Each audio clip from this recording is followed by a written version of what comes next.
Hello people, and welcome to Crypto Exposed. Okay guys, I've got an article here from Benzinga Crypto, and they've had an interview with Charles Adkins.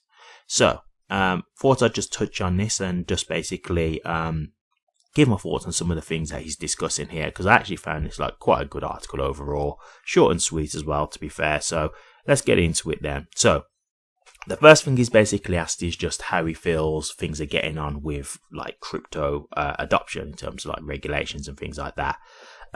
He's saying he's happy. He's happy with where it's going. He's saying it's obviously looking like things are going in the right direction in regards to regulations. Yeah, I completely agree. You know, obviously that's obviously something that we need in regards to like getting this to the point of mass adoption. Regulations is going to be pivotal. That's obvious, right? Like we can't be having a landscape that's just basically the wild west. That's just not going to be possible. Institutions are not going to want to get involved because one, they're not going to want to get scammed, and two, they're not going to want to get into any kind of legal scrutiny themselves because there's no clear rules that they can follow, right? Like that's what got Ripple into a whole load of trouble. They were doing the best they could to be, you know, following the rules, and unfortunately they had a corrupt SEC government at the time who then used that information that they were giving to them to sue them. They used it against them, and they were the ones trying to be transparent. They were the ones saying like, is this okay? So this is where, you know, having just clear regulations shows this is what we need to be doing. This is exactly where we need to be. And, you know, this is how we'll remain compliant. So I obviously agree with that. The next thing he's talking about is just AI and talking about how, you know, they want to try and like tokenize data with AI to ensure like the integrity of like the data points and stuff in terms of where they're getting their language models and the learning and stuff like that. I've touched on this a few times. I'm not going to go too deep into this, but yeah, I agree. Like I've said it before with AI is absolutely incredible. The things that we're going to be able to do with AI, you know, in the future, it's absolutely mind blowing, especially adding crypto into the mix with it as well.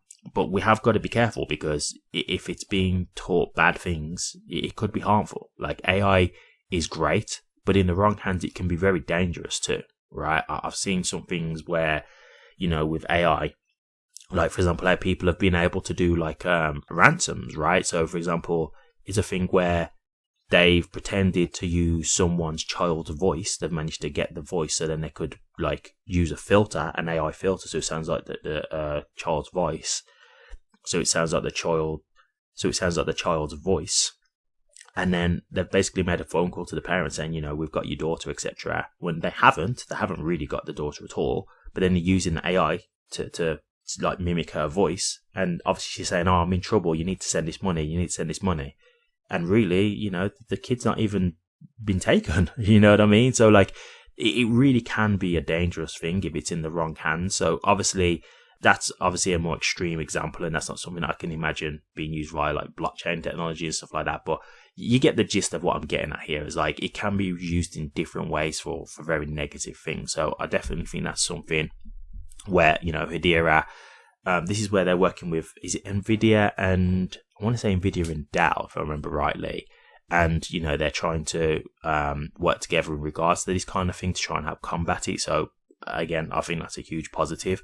And that shows you another great use case for Hedera in that regard. And so I just want to move on to the next thing.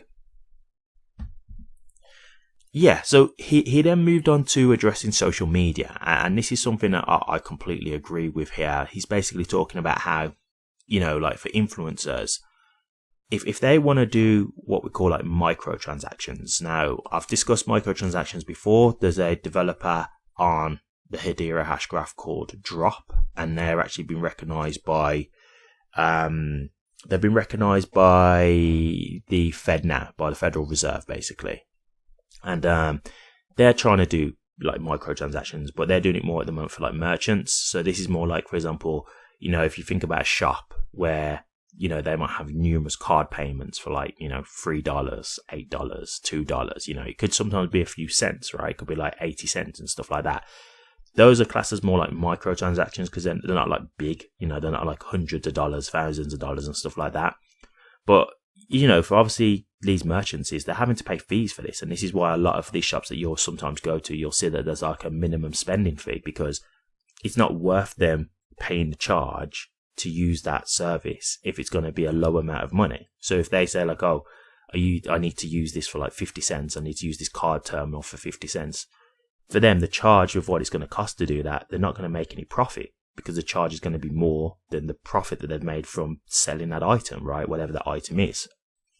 So when you look at things like Hedera and Drop and what they can do, which is microtransactions, this allows for these payments to go through, one, in real time. So another thing is like when you usually pay, make a payment on your card, it gets earmarked so it doesn't go off straight away. That'll be a thing of the past. Like this will be a thing where you tap your card, the payment goes out instantly and the payment is gone, and the fee is going to be low. It's going to be pretty much zero, basically, right? And that's obviously going to allow corner shops and other shops like that to allow these microtransactions now. It's like, hey, you need to use your card for like a 50-cent transaction. Yeah, no problem, use it, because the fee's not going to really be an issue anymore. So there's not going to be like a minimum spending fee, and it's going to be more ideal for both the customer and the shop owner, because the payments are real time. And so when you look at it from an influencer perspective, if you think about how they'll do like streaming and things like that, you've got these things where you can like send tips, right? You can send tips to the influencers and stuff.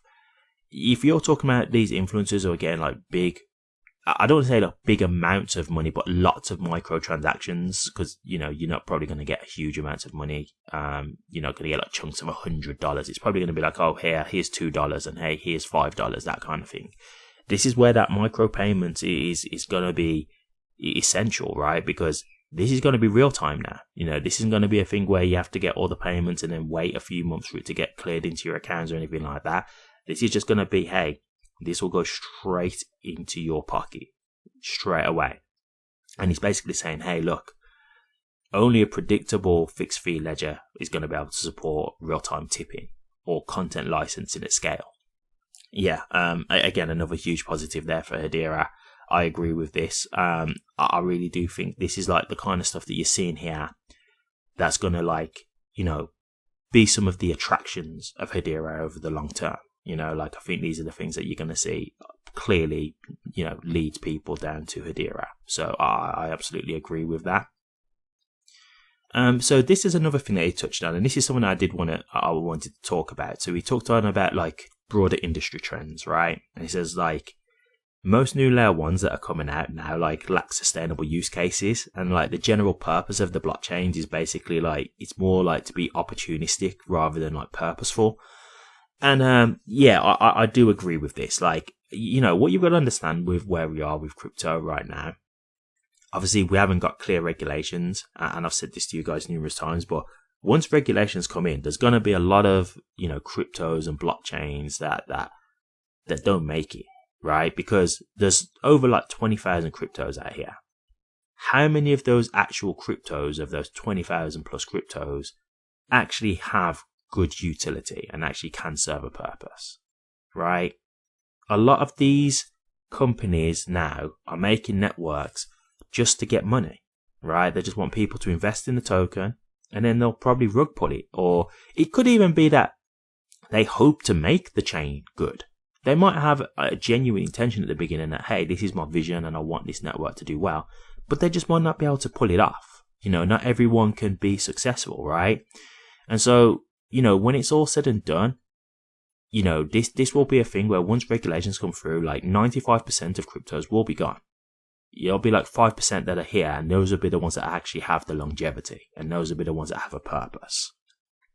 And, if you think about it back with the .com era, right, and some people may not remember this. I mean, I'll be honest with you, I don't necessarily remember it off the top of my head in terms of like living through it, but it's something that I'm very aware of because, I've done my research. So it's something that I've, learned about because I'm someone who invests money. And if you want to invest money, you need to learn about these things. But when you had the .com era, basically the .com era was like this massive thing when the internet was around, and it was a bubble, right? I'm not saying that crypto is a bubble, but this is just something that happened. And it was a bubble where basically if you could have a website with a .com, it made it more prestigious, right?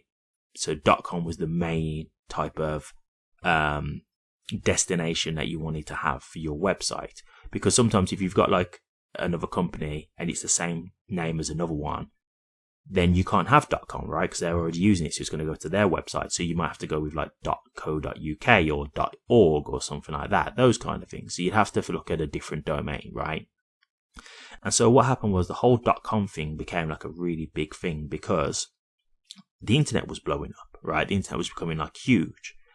And so like a load of people was out here buying these .com domains for like just saying that they were companies, and then people were just investing in these companies thinking that they were going to be big just because they had this prestigious .com domain.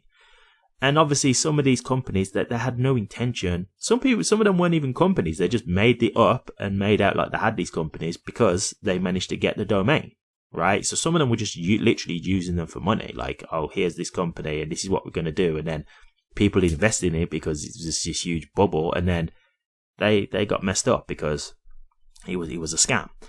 And so, you know, the .com bubble thing was, you know, kind of a good example. Like, I think with crypto, because it's such a big thing, you know, like, it's going to be one of those where, yes, this isn't a bubble in the sense of crypto is here to stay. It's not going to be something that just comes and goes, but you are going to have a bubble. And we're kind of seeing it now where you have people investing in like meme coins and, you know, people invested in just any networks out there. And some of these networks, they don't have longevity. They're not going to be here in the long term, right? And so I thought that was a really good point because, yeah, like, you know me, I'll call out influencers who are trying to, like, you know, just take advantage of people. So, yeah, there are going to be, you know, blockchains out here that also do that. So, you know, I just thought I'd cover that because I thought that was an interesting point. But yeah, this is really the most of it in regards to where we are. And I think that's the main stuff that I really want to cover from this. But I thought this was a good article by Charles Adkins and Benzinga. I really did like the interview overall. Good points that was made here. And once again, I think Charles is really insightful, you know, when he talks about how crypto is and where the future is and what Hedera can provide. And, you know, it just makes me more confident about Hedera long term because, you know, some of the things that he's mentioned are definitely going to be strong attributes for Hedera as a network. So really found this interesting and I thought I'd share it with you. Thank you very much for watching this. Please remember to like, comment, and subscribe.